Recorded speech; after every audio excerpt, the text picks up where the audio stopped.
Street. Lewis homicide detective blows whistle on Soros-backed DA's concerted effort to break down the system.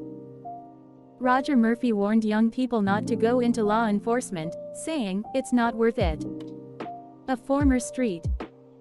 Louis, Missouri, homicide detective and 26-year veteran on the force, said a Soros-backed district attorney, Kimberly Gardner, placed him on an infamous exclusion list, which bars officers from being involved in crucial portions of criminal justice proceedings.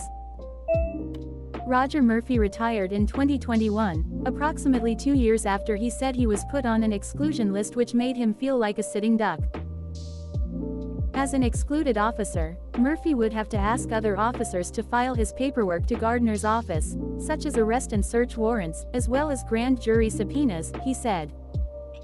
Murphy said he left law enforcement for his own sanity. He added that he would not recommend young people become officers. "It's not worth it," he said. "I just basically sat there, couldn't really do anything. So I just said, I'm sitting here collecting dust and just collecting a paycheck and not doing anything. So what good am I here for the citizens? So I said, well, I'm going to retire to turn my papers in," Murphy told Fox News Digital. "It was just frustrating. No one goes into law enforcement to get rich. I mean, you're just not going to. You go into it because you have a calling," he added. It is unknown how many officers are on the list. Estimates have run as high as 75, with some believing it is much higher. Gardner has refused to share the exact number.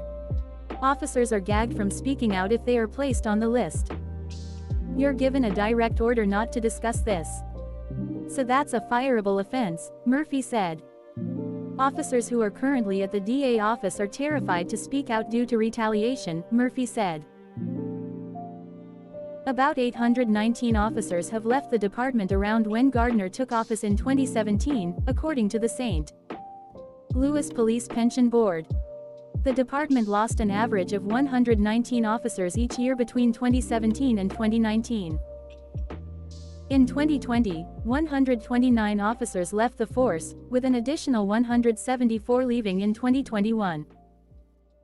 Gardner's office will even decline to prosecute cases brought forward by some officers on the exclusion list if they were considered essential witnesses and the case couldn't move forward without their testimony.